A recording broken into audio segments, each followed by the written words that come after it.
दोस्तों, अंतरिक्ष में रॉकेट जाता कैसे है और अंतरिक्ष में जाने के बाद उस रॉकेट का क्या होता है? क्या वो वापस पृथ्वी पर आ गिरता है?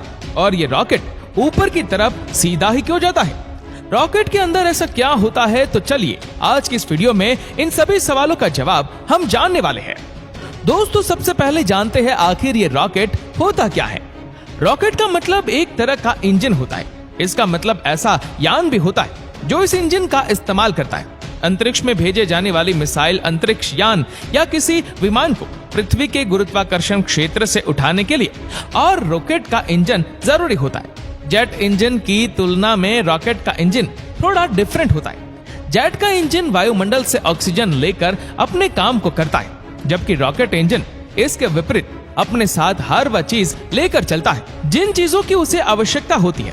रॉकेट इंजन इस केस में भी अपना कार्य करता है जहां पर हवा नहीं होती है। दोस्तों, रॉकेट के इंजन दो तरह के होते हैं। कुछ इंजन तरल ईंधन का इस्तेमाल करते हैं। इस स्पेस शटल और वेटर के मुख्य इंजन तरल ईंधन का उपयोग करते हैं। अन्य रॉकेट इंजन में ठोस ईंधन का उपयोग किया जाता है।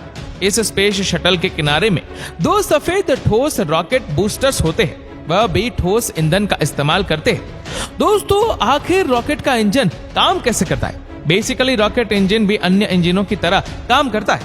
वे ईंधन को जलाकर क्रस्ट पैदा करता है। क्रस्ट का मतलब आसान शब्दों में कहा जाए तो धक्का, यानी वे यान को आगे बढ़ने के लिए धक्का देता है। ज्यादातर रॉकेट इंजन ईंधन को गर्म गैस में बदल देते हैं। ईंधन इस गैस को पीछे की ओर छोड़ता है, जिससे रॉकेट आगे की ओर बढ़ता है। अंतरिक्ष में कुछ ऐसा नहीं होता है जिससे धक्का देकर इंजन आगे बढ़े। ऐसे में यह सवाल उठता है कि फिर रॉकेट आगे कैसे बढ़ता है? दोस्तों, रॉकेट न्यूटन की गति के थर्ड लॉ के आधार पर वर्क करता है।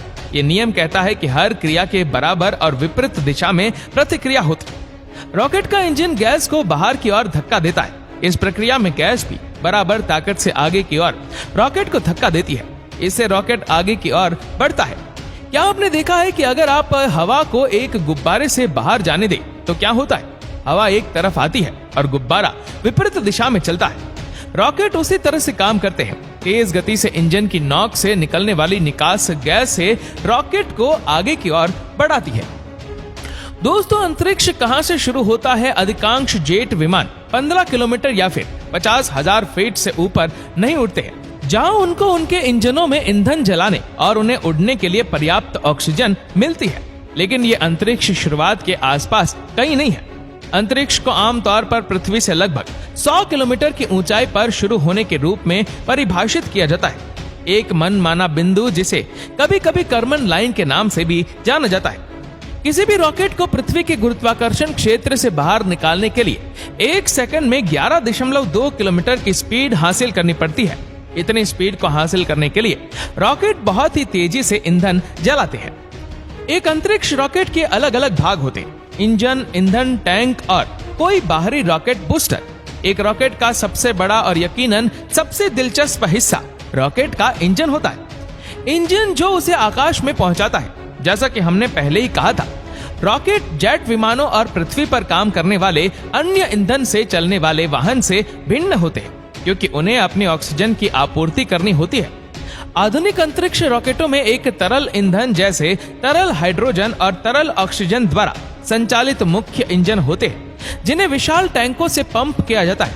ईंधन, जिसे प्रोपेलेंट भी कहा जाता है, और ऑक्सीजन, जिसे ऑक्सीडाइजर कहा जाता है, वो कम तापमान और उच्च दबाव में संग्रहित किया जाता है। इसलिए इसे एक निश्चित आकार के टैंक में ले जाया जा सकता है, जिसका मतलब है कि रॉकेट ईंधन की समान मात्रा पर आगे बढ़ता है।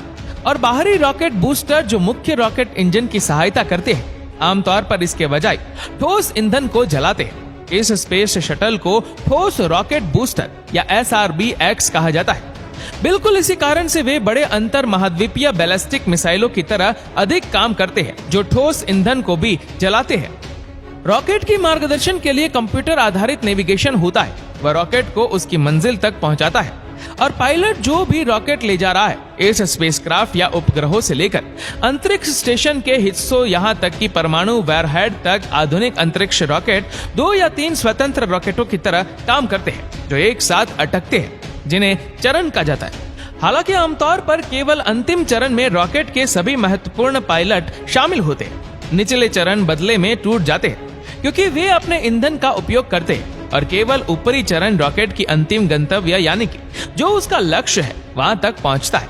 कुछ रॉकेट स्पेस शटल और यूरोपियन एरियन रॉकेट के पूरे झुंड की तरह दिखते हैं जिन्हें एक साथ स्ट्रैप्ड किया जाता है। बीच में एक मोटा जिसमें कुछ स्क्रीनियर होते हैं बड़ा केंद्रीय रॉकेट मुख्य होता है।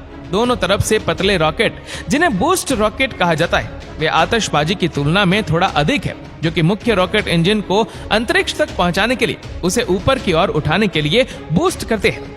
दोस्तों अधिकांश रॉकेट 2 या 3 चरणों से बने होते हैं। जब एक चरण अपने सभी ईंधन का उपयोग कर लेता है तो उसे मेन रॉकेट से अलग कर दिया जाता है। जो भाग पृथ्वी के वायुमंडल में जलकर भस्म हो जाता है या फिर पृथ्वी पर आ गिरता है ये तब वापस गिरता है आमतौर पर समुद्र में और आबादी वाले क्षेत्रों से दूर या वायुमंडल में जल जाता है। ऐतिहासिक रूप से रॉकेट के अधिकांश हिस्सों को पृथ्वी पर वापस गिरने और वायुमंडल में जलने के लिए छोड़ दिया जाता है। लेकिन 1980 के दशक में नासा के स्पेस शटल के साथ शुरू होने के बाद इंजीनियरों ने रॉकेट के पुर्जों को डिजाइन किया जिन्हें वापस ला करके उनका वापस से उपयोग किया जा सकता है। जितना अधिक एक रॉकेट के पुर्जों का पुनः उपयोग किया जा सकता है उतना ही सस्ता रॉकेट लॉन्च हो सकता है और पैसों की बचत हो सकती है। दोस्तों रॉकेट एकदम सीधा ऊपर जाता है जबकि प्लेन ऊपर जाने के लिए अपने रनवे पर दौड़ लगाकर जाता है। ऐसा क्यों होता है चलिए इसका भी जवाब आपको ढूंढ कर दे देते हैं। दोस्तों किसी भी विमान को ऊपर उठाने के लिए धक्के की जरूरत पड़ती है। एरोप्लेन पक्षियों और उड़ने वाले कीट के पंखों से जब हवा टकराती है तो इस हवा को पंखों से पीछे ठेलकर वे ऊपर उड़ते हैं। रॉकेट में पंख नहीं होते और इसीलिए उन्हें ऊपर उठने के लिए जरूरी धक्का उनके इंजन से ही मिलता है। प्लेन ज्यादा भारी होता है और उससे ऊपर उठने के लिए हवा को बहुत ही तेज गति से पीछे छोड़ना पड़ता है। इसलिए वे पहले रहने पर कुछ दूर चलकर पंखों से हवा को ठेलने जितना बल प्राप्त करता है। रॉकेट को जमीन पर दौड़ाने और फिर आसमान में धक्का देने के बजाय उसे सीधे हवा में उठा देने का काम इंजन आसानी से कर पाता है। रॉकेट और एरोप्लेन दोनों एक ही सिद्धांत पर काम करते हैं। दोनों गैस को पीछे छोड़ते हैं और उससे उन्हें आगे जाने का धक्का मिलता है। तो दोस्तों ये तो हो गई रॉकेट के जलने और अंतरिक्ष में जाने की बात। अब आखिर सबसे पहले रॉकेट का आविष्कार कब और कहां हुआ था? ऐसा माना जाता है कि 12वीं सदी के आसपास चीन में रॉकेटों का आविष्कार हुआ था। इन ठोस रॉकेटों को आतिशबाजी के लिए इस्तेमाल किया जाता था। युद्ध में सेनाओं द्वारा भी इनका इस्तेमाल किया जाता था। 13वीं सदी में इन रॉकेटों का एशिया और यूरोप में ज्यादातर हिस्सों में आतिशबाजी और युद्ध में इस्तेमाल होने लगा। अगले 600 सालों में लोगों ने बड़े और बेहतर रॉकेटों को विकसित किया। इनमें से ज्यादातर का इस्तेमाल सेनाओं द्वारा किया जाता था। तो दोस्तों आपको ये वीडियो कैसी लगी हमें नीचे कमेंट करके जरूर बताएगा। और अगर आपको ये वीडियो अच्छा लगा हो तो इस वीडियो को लाइक करेगा, शेयर करेगा ज्यादा से ज्यादा लोगों तक।